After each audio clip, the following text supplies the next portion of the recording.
Good afternoon, good evening, everyone. This is Medical Reality Talk Show, and this is our 10th edition. We are so sorry for the kind of delay. We had a technical problem, and it was beyond our control. We having our guest and co-host all the way from West Africa, Accra, Ghana, and we have some technical issue getting them connected. And so we are finally here. I know you expect us to be here more than 15 minutes earlier, but we are here. We're sorry for that. And we hope that we can still go ahead with the show. So, welcome, wherever you are joining us from, whether on YouTube, on uh, uh, uh, Facebook, Instagram. We want to welcome you to the 13th edition of our show. So we're gonna be doing a very short introductory video, and from there we will be right back. So please keep tuned. Please continue following. We're gonna be right back here.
Welcome back. Finally, we are here, and we wanted to just release the tension and be relaxed to be here for this talk show. So, welcome, my co-host. I'm Dr. Agustin K. Bala, and I'm joining you from Guangzhou, China. And my co-host is Dr. Eleanor Anante, like you saw in the introduction there. So, welcome, Dr. Eleanor.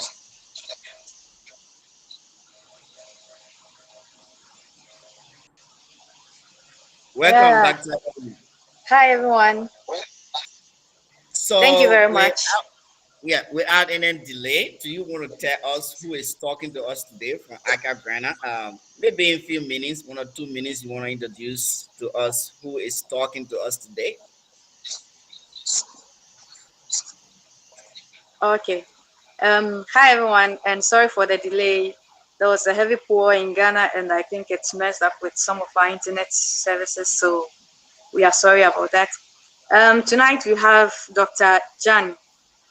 Isaac Jan. He's a Ghanaian doctor, a member of the Ghana Medical Association, and a member of the Executive Committee for Housemanship and Posting of the Junior Doctors Association Ghana.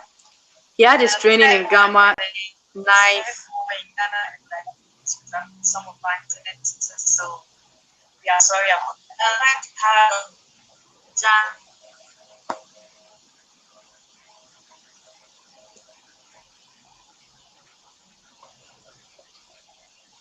He had his training in gamma knife surgery in China and worked with the MASEP Medical Service and Technology Development in Shenyang.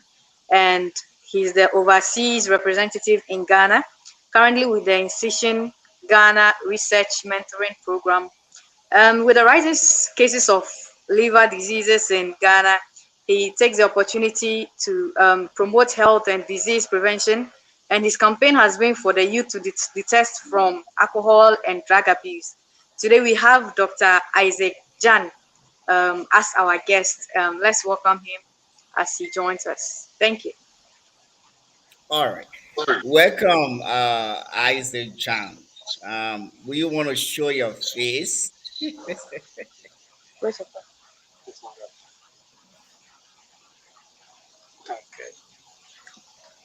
Yeah, hello everyone. Thank Welcome, you very much. Isaac. Good to have you Thank here. you. Yeah, Thank you very yeah. We sorry we're gonna have a technical problem there from Accra, Ghana, much. but then I'm also it's good proud to that be we here finally on this have you platform. here. And thank you for Yeah, coming despite all of the busy schedule, and you are able to be here today to just talk to us about non-alcoholic fatty liver disease. So I want to start immediately because we are yeah, delay a yeah. lot. So you want to tell us? We talking about non-alcoholic fatty liver disease. So we want to start a conversation by telling us what is non-alcoholic fatty liver disease. Maybe that even a non-medical person can be able to understand what is that.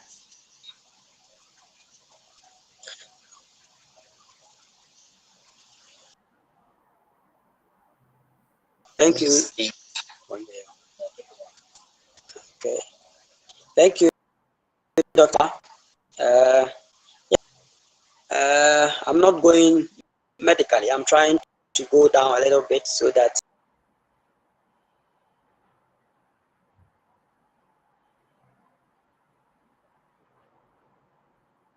Yeah, I think we're having some technical problem there. We hope that we can have that going back with us quickly.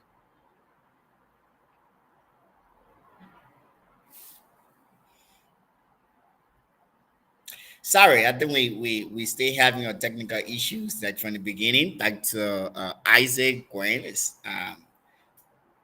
our guest today, and it's really a kind of bad network there from Accra, Ghana, and he was trying to define what is non-alcoholic fatty liver disease. I will get him back on in a couple of minutes. I think he's setting right there. Doctor hello. Isaac, can you hear me now? Yes, please. I'm here. Okay. Okay, so can you go ahead? You are Yeah. trying to give us a layman definition Yes, please. of, I can hear you. I'm yeah. sorry for the bad network. It's okay. Please, let's go ahead. Yeah. So as the name implies, um, a fatty liver disease that is often not associated with alcohol intake or alcohol abuse. That is what we are trying to say. A non-alcoholic fatty liver disease. That's what we're going to talk about. So, one individual can have a fatty liver disease when you consume a lot of alcohol. And then also another individual can have a fatty liver disease without consuming a heavy amount of alcohol. And that is what we are going to look at. So, yes. And so, when we look at the pathological feature, that is to say the disease picture, in actual sense, alcohol itself induces a liver injury that causes a liver damage. And so when that occurs, then we get what we call alcohol-induced liver disease. But then what happens is that there are certain individuals who, due to one or two risk factors, may develop a liver disease without necessarily drinking heavy alcohol. And that is what we mean by non-alcoholic fatty liver disease. So actually, this is a term that we prefer to use all the time. From a simple, what we call simple steatosis, that is fat accumulation, to a stage where the fat that has accumulated in the liver ends up destroying the liver cells itself. And then, as the liver cells damage, that leads to what we call fibrosis. The tissues undergo what we call fibrosis, and then finally cirrhosis. They become so hard, inconsistency, such that all the functions of the liver is lost. And in that stage, you are almost ending into liver failure. Okay, So, so let me interrupt you, doctor. So, with that, so it tells us that this is more around the liver. So, for yes. our non-medical listeners, what are some of the causes of this non-alcoholic fatty liver disease? That may sound like, people usually think when we talk about liver disease, is either because you're drinking a lot of alcohol, so get it. And but now I'm talking about non-alcoholic. Do you want to tell us what are some of the causes? Thank you very much. Thank you very much, Dr. Bala. Yeah, so one of the causes of the non-alcoholic fatty liver disease is diabetes mellitus. So, of course, Okay. we have a lot of individuals living with diabetes these days, and that is the number one cause of that, because that causes a lot of insulin resistance, and that contributes to fat formation in the liver and eventually damaging the liver cells. And another thing is if you have high cholesterol level in your blood, which of course a lot of people know. We in the medical area we can say dyslipidemia or hypertriglyceridemia, and so we have our own term. But then, uh, for those of us who are non-medical, what we can understand is high cholesterol. So we should say high cholesterol, yeah, level in the blood can also contribute to uh, non-alcoholic fatty liver disease. And Okay. now remember, we have good cholesterol and also have bad cholesterol. So if you have So the what's the bad one, difference? Let me interrupt that. What's the difference between bad cholesterol and good cholesterol? That's okay, so yes, so I mean, from whatever we eat, being it fatty foods or whatever carbohydrate food that we eat, at the end of the day, we generate some amount of fat in the body, you know, okay. coming from all forms of biochemical processes in the body. And so we have what we call low. Oh, sorry, we lost that Gwen, and we hope to get him back. So it was very interesting talking about the causes of non-alcoholic fatty liver disease and talking about good, cholesterol and bad cholesterol. That's really interesting because many times people we just want to run away from fats. Like, hey, that's going to cause you a lot of damage. So, but I think we also need fats, right? It's part of the nutrients that our body need, right? But which one is good and which one is bad? That becomes very, very important, right? To be able to have an idea as to what is good cholesterol, what is bad cholesterol, or what is a hefty fats and what is non-hefty fat. These are very important to know. So we hope we will get Dr. Isaac back quickly, and he will be telling us that different again. But yeah, again, I started asking him about what is the difference between alcoholic fatty liver disease and non-alcoholic fatty liver disease. Of course, most of the time when we have liver issues, especially talking about end-stage liver diseases, most of the time it's also we have the alcoholic liver disease, right, where alcohol damage your liver. But there are also instances where it's not because of alcohol, and that was very important because we have a lot of people with liver diseases that is actually not alcoholic. And so that's Isaac, being explaining that is unfortunately, we have a very bad network today from Accra, Ghana, but we hope that we can be able to get him back on soon. And let's remain tuned.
So welcome back, Dr. Isaac.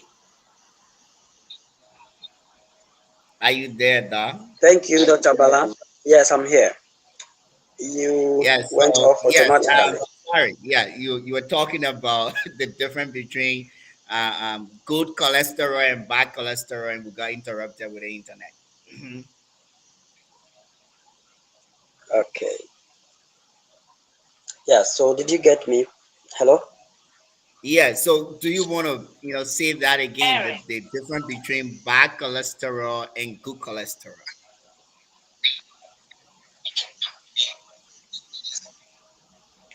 Yeah. Hello? Yeah. Can you hear Yeah, me, is it okay now? Doctor Isaac? I'm Yeah, it saying, keeps the line keeps breaking. say that again? What's the difference between good cholesterol and bad cholesterol?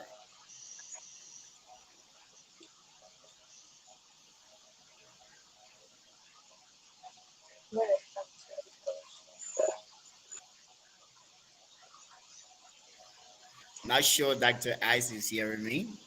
Hello. Yes. Is it Yeah. okay now? Yes, I'm hearing you. Can you hear me?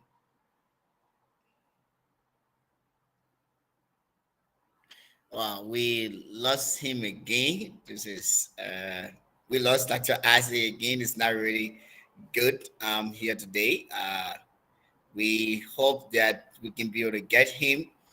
Um, but he did a very good work. But we didn't want to have a presentation kind of thing. We wanted to have a discussion, and but it's unfortunate the network is really bad today, especially from Accra there.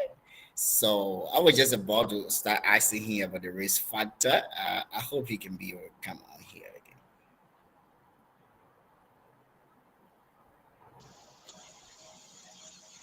Hello. Yeah, Isaac, can you hear me now? Yeah. It's better. I think so.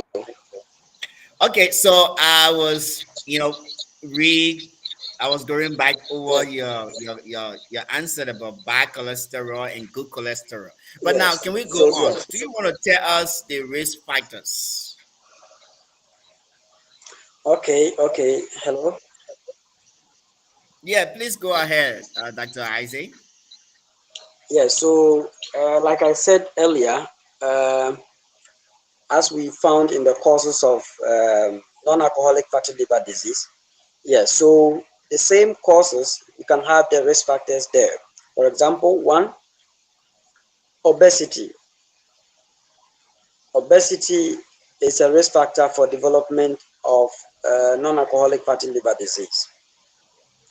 Number two is hyperlipidemia, or let's say excessive cholesterol level in your blood. And the third one is hypertension. If you have poorly controlled hypertension, you are also at risk of developing uh, non-alcoholic fatty liver disease. And then also people with diabetes type 2 or type 1 mellitus can all develop fatty liver disease if they do not take care of their glucose very well, if their glucose not well controlled, and they don't also take good care of their diet, they can develop non-alcoholic fatty liver disease. Then So, also men with pot bellies. There are men who are not obese, but then they have pot bellies. They have quite big bellies, which is full of fat. And so such people are also at risk of developing non-alcoholic fatty liver disease. okay. Thank you. So, at the end, diet restriction, like maybe you're talking about diabetes. So, are we concerned about any diet restriction when we think about non-alcoholic fatty liver disease? Okay, thank you. Well, you are not restricted actually when it comes to diet. I mean, you have to eat anything at all, but you have to know one, you know what to eat and when to eat. Okay, so that is eating at the right time, and then also eating in moderation. You can have a diabetic who can eat any food at all, but then such a diabetic eats very late in the night instead of eating a bit earlier. The person tries to eat late in the night, and so getting the morning sugars not well controlled can predispose you to fatty liver disease in future, because that can increase your resistance to insulin a lot, despite the oral medication that you are taking. Yes, so that is one. So with dietary restrictions, you are not restricted in taking any diet at all. You can eat whatever you are eating, but you have to eat in moderation. You have to eat in moderation. Same thing applies to the cholesterol. I mean, because we need cholesterol in our body to help generate a lot of energy, a lot of, um, I would say, biological and then biochemical activities in the human body. And so we need the cholesterol. But then how much we need is what matters. So every day, whatever we eat, whatever we drink, it is important to eat in moderation. For Right. example, if yes, for example, if I have kenke, or let's say you have a slice of cassava, or maybe great food, for example, rice. Okay, you don't have to eat so much at a particular time. You can eat a little, and then with the sauce, which is basically the vegetables, and then the fish component should be more. So if you are an individual with high cholesterol level So already in short, diagnosed, is I think it's more about eating well, not just eating a lot, but eating well. exactly, and also knowing when to eat well. When to eat well, knowing when Exactly, to eat well and eating well. So because sometimes exactly, I think, especially in Africa, we eat a lot, but we don't eat well. And we eat randomly, but we don't know when to eat well. So I think that's very, very important. exactly. So, Very, very important. from a Christian background, so do you think the issue of long with our religious custom? I believe in fasting. I know fasting is a very good religious activities, but you think the time we eat or when we fast for days and for long hours, does that have any contribution to what will happen to our liver in terms of risk factors? Okay, so yeah, well, that also depends on how long you fast and how habitual it is. Mm. Because one, it has its own advantages with regards to the fasting. If you fast, of course, if you fast, and it is good for those people who are quite obese, people who have central obesity. I mean, if you are that type that have a religious belief or religious sort of activities that is It involved become in fasting. advantageous for you, right? Yeah, yeah. So as you fast, you end up reducing your body weight, and that is very significant, very very important for individuals that are obese. And secondly, it helps you to really burn fat. So the abnormal fat that you have accumulated in your buttocks, in your abdomen, and any part of your body will be burnt It will because burn. one, you are not taking in glucose, and so now the body has to think, how am I going to get glucose? Now this patient, I mean this particular person is fasting. So now how am I going to get glucose? The cells are hungry, they are craving for food. So then they resort to the liver. The liver has a little amount of glucose inside, and so the liver would depend, so the body will depend on the liver to get that energy from there to sustain you throughout your fasting and prayers. But then, in as much as you do, once the sugar in the liver begins to get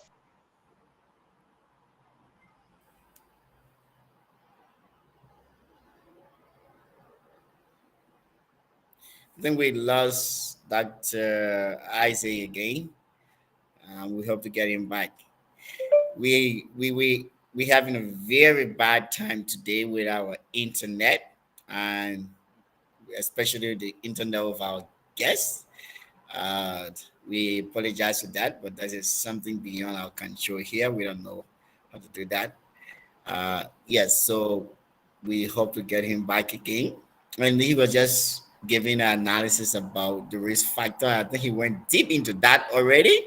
So I'm gonna get him back. I was just about to ask question about the clinical feature about um, that. Dr. Isaac, are you back? yeah, hello, Yeah. So yes please. I was just about to ask about the clinical criteria. What are some of the signs and symptoms of non-alcoholic fatty liver disease when you went off? So Okay, thank you, Dr. Bala. Well, this particular condition does not really have, a lot of people do not really present with classical signs and symptoms of the disease. And so most often they come for maybe medical examination, or perhaps coming for a checkup, on regular basis. And then you happen to pick it up, as a clinician in the consulting room, and also probably from radiographical findings. So but then you have some few people coming in with complaints of fatigue. You know, they feel fatigue, and also they feel like they are not well. That is feeling of.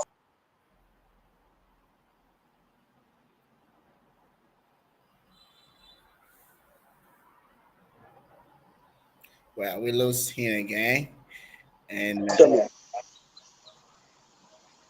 yeah, Hello? Dr. Isaac, you are talking about fatigue, and that where you got stuck. Yeah. Oh, okay, So yes. yeah, So some people. yeah, if I heard you well, you said there is no classical, symptoms. Many times people are diagnosed on random clinical visit. So talking about that, Yes. what are some of the options when it comes to diagnosis, right? Since in many instances there is no classical symptoms. Maybe you have gone to the hospital for some other different regular checkup and possibility that this could be picked up. So, what are the diagnosis criteria? If I went for my regular checkup and I'm concerned about my liver, what would be some of the diagnosis criteria? Okay, thank you, Dr. Bala. Yes, for us clinicians, we base on one, your clinical history and also presentation. And so when you come, we ask you a lot of questions. Okay, apart from taking your body weight, your abdominal circumference, and your blood pressure and other basic laboratory investigations, we have to do history and examination. That also help us to really know what is going on. And so when we examine you on the abdomen specifically, we can have what we call hepatomegaly, that is enlarged liver. So we have an individual with enlarged liver. Sometimes they may have some level of pain when you touch the liver at that area of the abdomen. And so that can give you a sign that yes, the liver has an issue. And so the next option to help you in your diagnosis or to confirm is to do an abdominal ultrasound scan. And so Okay, when you do so an abdominal talking scan, about the abdominal ultrasound, Doc, talking about the abdominal ultrasound, I saw you have a picture here on your PPT, and so this picture. So if I went and did an ultrasound, and then they give me this. So as a doctor, what will you explain on this ultrasound to me that really kind of point to the liver disease we're talking about? well, yeah, so let's see, whatever we are seeing here in this image, you can see that at the lower border, of this particular image, there's a white line down there. And then you see something that looks like, I would say, um, a foam, with some white patchy areas in it, and some dark spots also in it. So those dark area that you are seeing are the vessels in the liver. But then on ultrasound scan, as you are seeing, the normal, it's unfortunate I didn't include the normal of a liver, as you can see on organ, so that we can really compare and then identify this particular pathology or this problem. But then if you are in a clinical setting like myself, you realize that this particular liver has increased echogenicity. I mean, because of the fat content, so usually it appears a little bit whiter, brighter, so much brighter, on the ultrasound scan, as you can see here. And whatever we are seeing, there's a small portion also at the left upper portion of the same diagram, as you can see, something like looks like a small leaf, with a small something inside. I don't know if you can appreciate it there. Mm. It's Yeah. unfortunate. I should have brought the normal The normal liver. one. So, Exactly. So in short, pardon this me is for that. on ultrasound. Some of the things you described here is pointing to a pathology of the liver. Is that Exactly, a right? fatty liver. A fatty liver, that is what we are seeing. Quite bright. So, Doc, I believe many times, if you put yourself in a case of a patient, we actually can be interested in all that pathogenesis or what the doctor say. Many times, if I'm a patient and I go to the hospital and I explain what's wrong with me, my ears and everything I'm listening to is for the doctor to tell me what is wrong with me and how can this problem be solved. So I believe if we have people following us later, the more interesting thing would be, wow, the things they're saying, probably my liver also has issue. So what can be done about this? So what are some of the therapeutic options when it comes to non-alcoholic fatty liver disease? Okay, thank you so much, Dr. Is Bala. there a I death like that. sentence? Is there a death sentence? Yeah, that's true. That's true. I mean, it's true. Yeah, a lot of patients want to know how they can be taken care of, having diagnosed whatever is wrong with them. Yeah, so as I said earlier, looking at whatever is causing the liver fat formation resulting in a disease state of the liver, we have to first tackle that. If you are a non-diabetic who is currently on treatment, either oral anti-diabetic drugs or maybe injections, maybe insulin, you have to control the sugar. And so remember, the main treatment here is one, for those individuals with metabolic syndrome, we have to correct that. Okay, we correct that medically with drugs. And then also we need the individual himself or herself to also try as much as possible to lose weight, because we made mention that obesity is one of the contributing factors for insulin resistance, and that can contribute to diabetes mellitus and also non-alcoholic fatty liver disease. So we encourage them to do a lot of, moderate exercises, not so vigorous, to help them lose weight. And then also their main drugs like the metformin, the thiazolidines, and then the other insulin where necessary, so that we can be able to break the barrier of insulin resistance. That's what we do. And then also people with iron overload, which we call hemochromatosis. So we need to do what we call venesection for them. And then also whatever is the oxidative stress that is causing you to have that as a result of the metabolic syndrome you are going through, if there are associated infections, if there are actually certain medications that you are taking unknowingly or knowingly, okay, we try to reduce the oxidative stress, and that we give you vitamin E. For So, example, we can give so you vitamin E.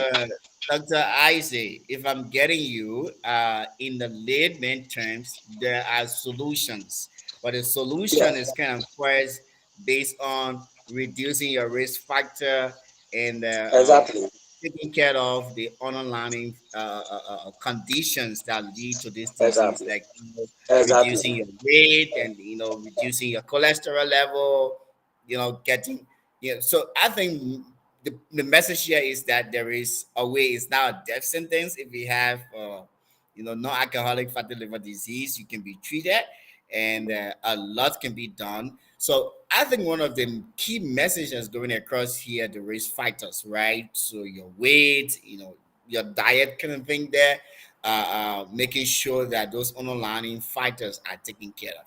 So we go right back here. I think Dr. Isaac is here again. And so we're going to end with the last one. What's the prognosis, right?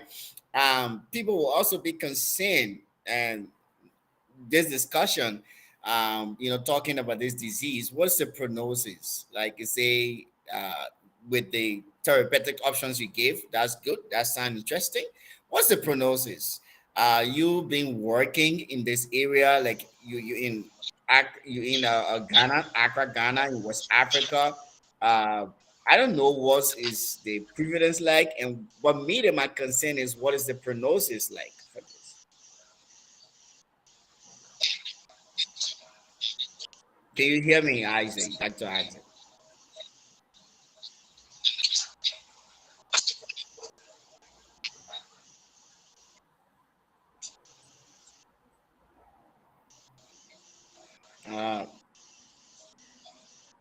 We can give you a try again. Dr. Isaac, can you hear me? I'll ask him what is the Okay, prognosis thank like? you, Dr. Bala.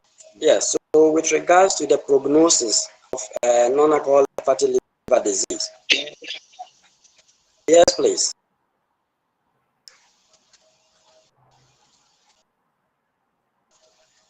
Can you hear me? Yeah, please go ahead, please. Yeah. Hello. Okay, we have lost him again. It's been yeah, I think our network been really bad today, but yes, we're already coming to the end of this, and we hope that I think according to what I'm getting, the weather is very bad from where our guest is connecting from today. But yes, we kind of managed to pull through. Somehow, some way, we're able to yes, they have this discussion. And so, thank you for those of you who follow us. We want to say, yeah, we've been talking about non-alcoholic fatty liver disease today, and we're just concluding with the prognosis. But we have a very bad connection from the Accra, Ghana in. Well, I guess, yeah. But we hope that we were able to still point out some of the uh, major message we wanted to pass across. So we want to say thank you so much to Dr. Isaac Chang for joining us today. And it's not easy to have a doctor for even 30 minutes or an hour to come and discuss something um, permanent from the practice, right? So we appreciate every minute, every second of any Christian doctor that come on our show to be able to share knowledge. Believe that somebody somewhere following or even listening later will be able to get the knowledge and value they have. So we really want to appreciate Dr. Isaac today with all of the technical challenges. He was still able to pull through to be here and be able to talk to us. So thank you so much, Dad. And it has been a great time having you. We want to uh, call this talk show, you know, come to an end today. But we're gonna see if we still have that Dr. there. If you want to say a parting word, and Dr. Eleanor also, if they want to say anything. Dr. Isaac, can you still get me? Yes, please. I'm here. Yeah. So I know network is very bad. Hello, Do you Dr. want to Bala. say we really appreciate Yeah. that you could pull in today. Do you want to say a parting word to us? Thank you so much.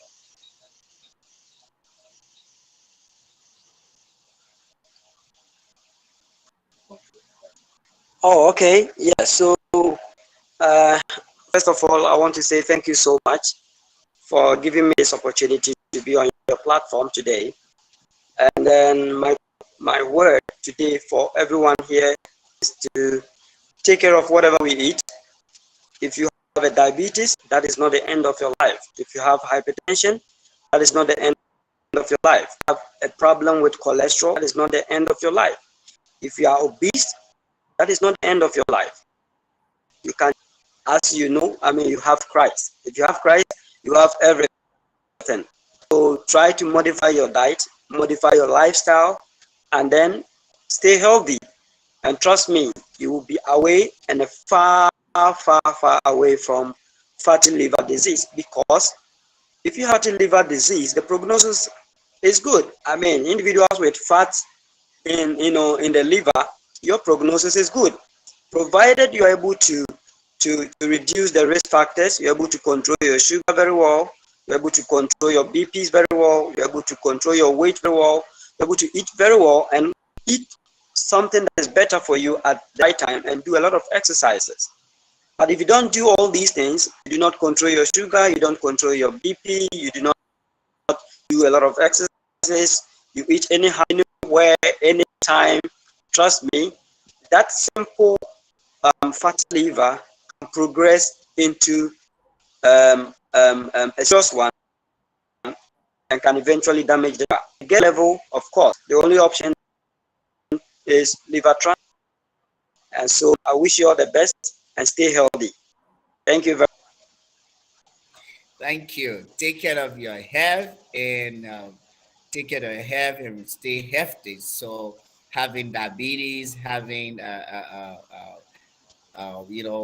obesity is not the end of your life. You can work it out and still be able to stay healthy.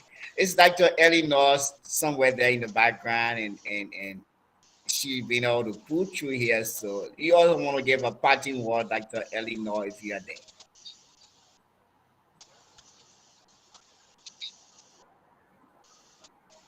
It's Dr. Ellie North somewhere there in the background.